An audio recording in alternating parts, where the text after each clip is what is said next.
Megastar ఎవరికీ పరిచయం చేయాల్సిన అవసరం లేనటువంటి శ్రీ చిరంజీవి గారిని సభను ఉద్దేశించి ప్రసంగించవలసిందిగా కోరుతున్నాను.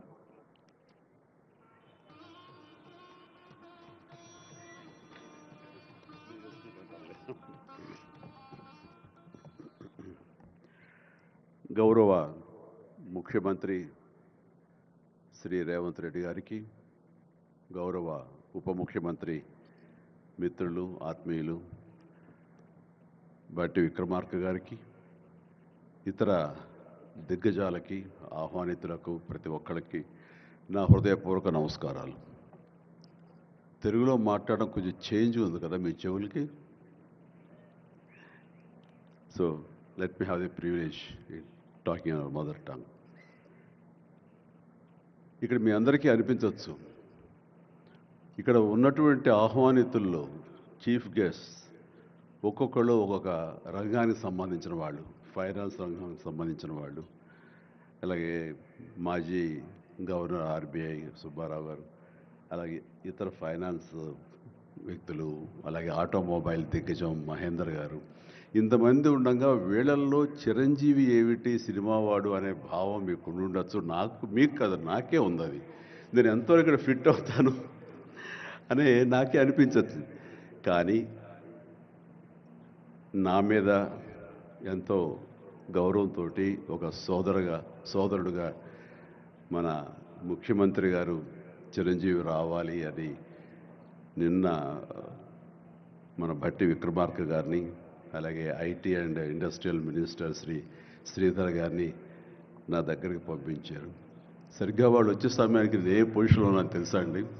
ఎవరో అమ్మాయితో డ్యాన్స్ చేస్తూ ఉన్నాను. చాలా ఇబ్బంది అనిపించింది అన్నపూర్ణ స్టూడియోలో. సో ఆ సమయంలో వాళ్ళిద్దరు కూర్చోబెట్టి షూటింగ్ ఆపేయంట్రా అని చెప్పి వారి ఇచ్చిన తర్వాత అంత ఆప్యాయంగా నన్ను ఆహ్వానిస్తుంటే, ఇంత గొప్ప సభకి, ఇలాంటి ఒక గొప్ప గ్లోబల్ సమ్మిట్కి, తెలంగాణ రైజింగ్ అంటూ ఒక గొప్ప ఇనిషియేషన్కి 2047 ఇది ఎట్లా ఉండాలి అనే ఆ ఊహ తన బ్రెయిన్ చైల్డ్ అయినటువంటి మన ముఖ్యమంత్రి గారు ఆహ్వానిస్తే అది చాలా ప్రివిలేజ్డ్గా ఫీల్ అయ్యాను, ఎంతో గౌరవంగా ఫీల్ అయ్యాను, ఎంతో ఆనందంగా ఉన్నాను. మీ అందరితో పాటు ఈరోజు ఇక్కడ నేను పార్టిసిపేట్ చేయడం అనేది నాకు దక్కిన గొప్ప అవకాశం, గొప్ప అదృష్టంగా నేను భావిస్తున్నాను. అయితే ఇక్కడ కేవలం చిరంజీవికి మాత్రమే ఇచ్చారు, అందుకే చిరంజీవిని ఆహ్వానించి అక్కడ కూర్చోబెట్టారు అని నేను అనుకోవటం లేదు.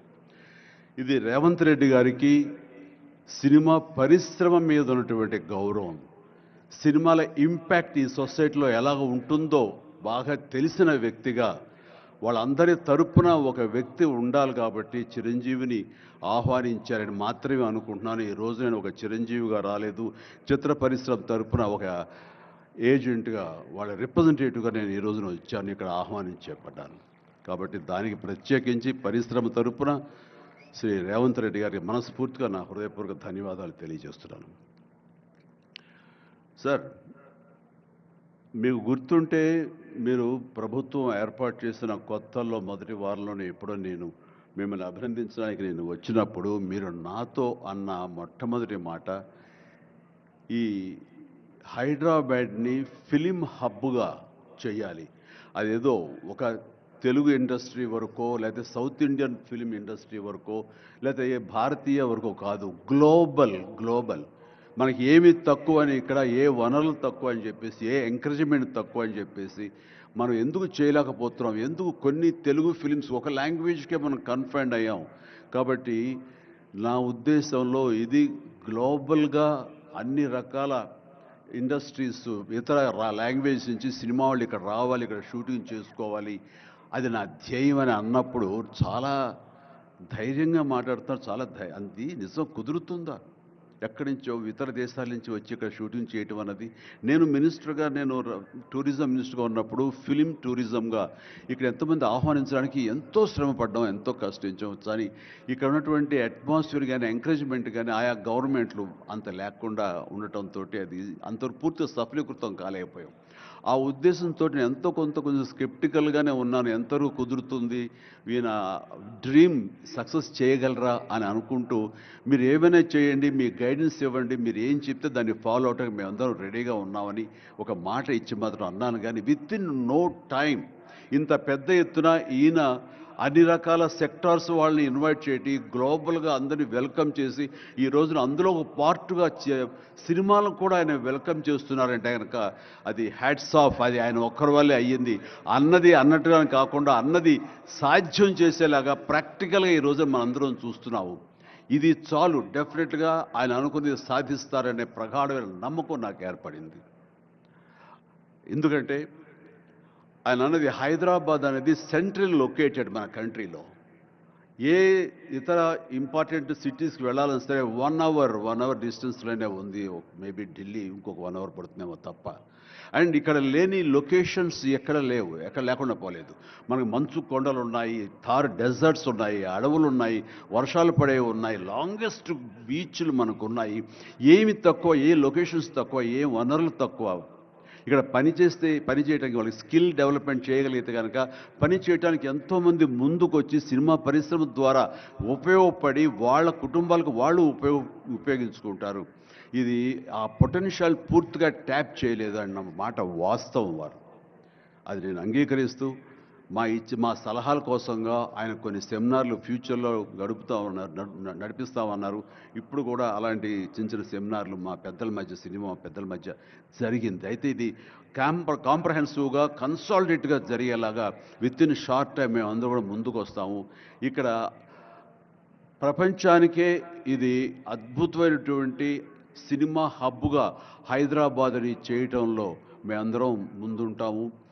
అండ్ ఈ రోజున చూస్తే కనుక బాలీవుడ్ నుంచి సల్మాన్ ఖాన్, అజయ్ దేవ్గన్లు వచ్చి ఇక్కడ మేము స్మార్ట్ డిజిటల్గా కానీ అడ్వాన్స్డ్ ఫ్యూచరిస్టిక్ స్టూడియోస్ మేము పెడతామని అంటాం అన్నది ఇది శుభారంభం. ఇదే ఇన్స్పిరేషన్గా నేను కానీ, నాగార్జున కానీ, వెంకటేష్ కానీ, ఇతర హీరోలు కానీ, ఇతర ప్రొడ్యూసర్స్, నిర్మాతలు ఎంతోమంది ఈరోజు ఇక్కడ ఉన్నారు ఈ సభ్యుకుల్లో. వాళ్ళందరూ కూడా ముందుకొచ్చి చేయాలన్న ఒక కుతూహలం కానివ్వండి, అది పూర్తిగా ఛార్జ్ అయి ఉన్నారంటే ఎలాంటి అతిశయోక్తి లేదు.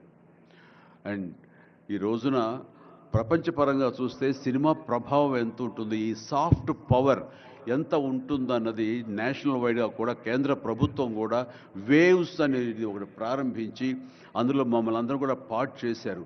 అంటే ఎకనామికల్గా అది ఎంత పవర్ ఇస్తుంది, మన కంట్రీ జీడిపికి ఎంత కంట్రిబ్యూట్ చేస్తుందో అనడానికి బాగా వాళ్ళందరికీ తెలిసిన వాళ్ళు కాబట్టి సినిమా మీద అంత దృష్టి పెట్టారు. సినిమాని కేవలం పేరు తీసుకురావడమే కాకుండా ఎంతో కంట్రిబ్యూట్ చేస్తుంది, ఎంతోమందికి ఎంప్లాయ్మెంట్ జనరేట్ చేస్తుంది, ఎంతోమందికి ఉపాధి కల్పిస్తుంది. అంటే ఉదాహరణకి కొరియా తీసుకుంటే కనుక కొరియాలో బిగినింగ్ ఇనీషియల్గా వాళ్ళందరూ యూత్ అనేవాళ్ళు ఈవినింగ్ అయ్యేసరికి చాలా పక్కదారులు పడుతున్నారు, కొన్ని వ్యసనాలకి లోనవుతున్నారు. ఆ రకంగా యూత్ నిర్వీర్యమైపోతుంది. ఏం చేయాలంటాం వాళ్ళందరూ కలిపి వీళ్ళని ఎంటర్టైన్మెంట్ వైపు కనుక మనం డైవర్ట్ చేయగలిగితే, be it is music, be it is singing or films, ఇంకోటి ఇవన్నీ ఎంటర్టైన్మెంట్గా చేయగలిగితే కనుక వాళ్ళు ఆక్యుపై అయి ఉంటారు. తద్వారా వాళ్ళు ప్రోగ్రామ్స్ ఇవ్వగలుగుతుంటారు. వాళ్ళందరూ నిష్ణాతులయ్యి వాళ్ళ ఫ్యామిలీకి వాళ్ళు బాసటగా ఉంటారు. తద్వారా వాళ్ళ నుంచి జనరేట్ అయ్యి ఎంతో కొంత వాళ్ళు క్రైమ్ వైపు వెళ్లకుండా ఉంటారు. ఆ రకంగా క్రైమ్ రేట్ తగ్గించుకోవచ్చు అనే భావంతో కొరియన్ గవర్నమెంట్ స్టార్ట్ చేసింది. కానీ ఈ రోజున ప్రపంచపరంగా Korea K pop, K drama, K music అంటూ కొరియన్ను వాళ్ళ ఎకానమీ, వాళ్ళ జీడిపికి ఎంతో కొంత కంట్రిబ్యూట్ చేస్తుంది. ఎన్నో బిలియన్స్ ఆఫ్ డాలర్స్ కంట్రిబ్యూట్ చేస్తుంది ఈ యొక్క సాఫ్ట్ పవర్ మ్యూజిక్ అన్నది. అలాగే జపాన్ కూడా యానిమే అని చెప్పేసి వాళ్ళు కూడా వాళ్ళ సాఫ్ట్వేర్, వాళ్ళ ఎంటర్టైన్మెంట్ సంబంధించి ఈ ఎంటర్టైన్మెంట్ యానిమేటెడ్ ఫిలిమ్స్ కూడా ఎంతో కొంత కంట్రిబ్యూట్ చేస్తుంది. అలాగా మీరు ఈ సినిమా ఇండస్ట్రీ మీద, సినిమా పరిశ్రమ మీద ఆల్ ఇండియా లెవెల్లోనూ ఇంటర్నేషనల్ లెవెల్లోనూ ఇక్కడ కనుక వెల్కమ్ చేయగలిగి వాళ్ళకి కావాల్సిన ఇన్ఫ్రాస్ట్రక్చర్ కనుక మీరు ఇక్కడ ప్రొవైడ్ చేయగలిగితే, చేస్తానికి మీరు ప్రిపేర్ అయి ఉన్నారు, చేయగలిగితే కాదు చేస్తున్నారు. దానికి మా నుంచి పార్టిసిపేషన్ కావాలి. ఉదాహరణకి బట్టి గారు నిన్న అన్నారు, సో మన ముఖ్యమంత్రి గారు మీ అందరికీ కూడాను ఇక్కడ ఏమి కావాలి, ఎలాంటి ఇన్ఫ్రాస్ట్రక్చర్ కావాలి, ఏ రకమైన వసతులు ఏర్పాటు చేయాలి అని చెప్పండి అన్నప్పుడు నాకు వెంటనే స్పాంటైనియస్గా తోచింది, నేను వారితో పార్టిసిపేట్ చేస్తాను. ఇక్కడ స్కిల్ డెవలప్మెంట్ కోసంగా మనకు కొన్ని ఇన్స్టిట్యూషన్స్ పెట్టాలి. అది డ్రైవర్ల దగ్గర నుంచి మేకప్ మెన్ల దగ్గర నుంచి కాస్ట్యూమర్స్ దగ్గర నుంచి ఒక ఎడిటింగ్ దగ్గర నుంచి సౌండ్ సిస్టమ్ దగ్గర నుంచి కెమెరామెన్లు డిఓపీలు అండ్ యాక్టింగ్ సంబంధించిన స్కిల్స్ కానివ్వండి, అలాగే డైరెక్షన్ కానివ్వండి, వాట్ నాట్ ఎన్నో ఈ ఇండస్ట్రీలో ఎన్నో శాఖలు ఉన్నాయి. ఆ శాఖల్లో ఎంతోమంది ఎంతూజియాస్టిక్ కుర్రవాళ్ళు ఉన్నారు. వాళ్ళు చదువు ఒక మాదిరి చదివైనా సరే ఆ చదువు ఏం తెచ్చి పెడుతుంది అనుకుంటే కనుక ఈ రోజున గొప్ప గొప్ప డైరెక్టర్స్ ఉన్నారు. ఈ రోజున ఇంటర్నేషనల్ లెవెల్కి మన సినిమాలు తీసుకొస్తున్న డైరెక్టర్ వాళ్ళందరూ డిగ్రీ కూడా చదవలేదు. సో చదువు ఇది ఇంపార్టెంట్ కాదు, మీకున్న ఇంట్రెస్ట్ ఇంపార్టెంట్. ఆ ఇచ్చేటువంటి గవర్నమెంట్ ఆఫ్ తెలంగాణ ఈ రోజున మనకి ఇస్తున్న ఈ అవకాశాలను సద్వినియోగం పరుచుకుని మీరందరూ కనుక రాగలిగి ముందుకు వచ్చి ఈ యొక్క ఇన్ఫ్రాస్ట్రక్చర్ సంబంధించి వీళ్ళు ఇచ్చిన ఫెసిలిటీస్ని వినియోగించుకుంటూ స్కిల్ డెవలప్మెంట్ ముందు చేసుకోగలిగితే కనుక మీరు ఎక్కడికి వెళ్ళినా సరే వాళ్ళు ఎంతోమంది వెబ్ సిరీస్ తీస్తున్నారు, అలాగే టీవీ సీరియల్స్ తీస్తున్నారు, సినిమాలు తీస్తున్నారు, పెద్ద సినిమాలు తీస్తున్నారు, చిన్నవి తీస్తున్నారు. అలాగే ఈ రోజున కేవలం స్క్రీన్ మీదే కాకుండా మొబైల్కి సంబంధించినటువంటి సినిమాలు కూడా చాలామంది తీయటానికి రేటు సమాయత్తం అవుతున్నారు. ఇది ఫ్లిప్ అని ఇంటర్నేషనల్గా వస్తుంది. ఇప్పుడే మహేంద్ర గారు నాతో మాట్లాడుతూ ఈ వర్టికల్ సంబంధించిన ఫిలిమ్స్ 3 minutes నిడివి అయితే 10 minutes మ్యాక్సిమం 10 minutes నిడివి ఉన్నటువంటి సినిమాలు మనం చేయగలిగితే అది ప్రతి వాళ్ళ చేతుల్లో ఉండి అది వాళ్ళందరూ ఎంటర్టైన్ చేయగలుగుతుంది. దానివల్ల ఎంతో ఎకానమీ మనం డెవలప్ చేయొచ్చు, ఎంతోమందికి ఉద్యోగ అవకాశాలు ఇవ్వచ్చు. నేను దాన్ని ఇనిషియేట్ చేస్తానంటూ మహేంద్ర గారు చెప్తూ వచ్చారు. సో ఇవన్నీ కూడా ఇది సాదాసీదాటువంటి కాదు.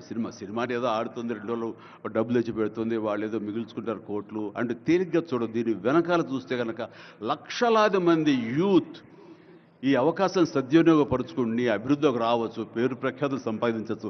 తద్వారా ఇన్ రిటర్న్ మీరు కూడా ఈ కంట్రీకి, మన తెలంగాణకి మీరు ఎంతో కొంత ఎకనామికల్గా మన గ్రోత్ అవడానికి ఆర్థికంగా కూడా మీ సపోర్టు లభిస్తుంది. ఇది మ్యూచువల్లీ రిసిప్రోకల్. కాబట్టి ఈ రోజున ఇక్కడ స్టూడియోకి స్థలాలు ఇస్తామంటున్నారు. స్కిల్ డెవలప్మెంట్కి కావాల్సిన క్లాసెస్ కావాల్సిన ఫ్యాకల్టీస్ కనుక అధ్యాపకులు మనం తెచ్చుకుంటే వాళ్ళ ద్వారా ఎంతోమంది ట్రైనింగ్ ఇచ్చిన వాళ్ళం అవుతాము.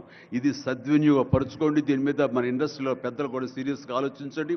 దీని మీద నేనైతే సీరియస్గా తీసుకున్నాను, వారితో అదే అన్నాను. మీరు ఒక సెమినార్ లాంటిదో లేకపోతే చిన్న క్లోజ్డ్గా మీరందరూ నాకు ఇన్వైట్ చేయగలిగితే కనుక ఇలాంటివి ఏమైనా సదస్సులు మాకు చిన్న ఎత్తులో సినిమాకు సంబంధించి మీరు చేయగలిగితే కనుక మేమందరూ దీన్ని మరింత ముందుకు తీసుకువెళ్ళి మీ కళ ఏదైతే ఉందో, మీ బ్రెయిన్ చైల్డ్ ఏదైతే ఉందో దాన్ని ముందుకు తీసుకెళ్ళి ప్రపంచం మొత్తం ఎంటర్టైన్మెంట్ రంగానికి సంబంధించి ఈ తెలంగాణ వైపు, ఈ హైదరాబాద్ వైపు మనం చూసేలాగా చేస్తామనే ధైర్యం నాకు ఉంది, భరోసా ఇస్తున్నాను.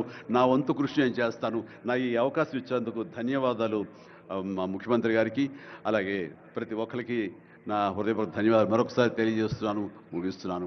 జై తెలంగాణ, జై హింద్. ధన్యవాదాలు సార్.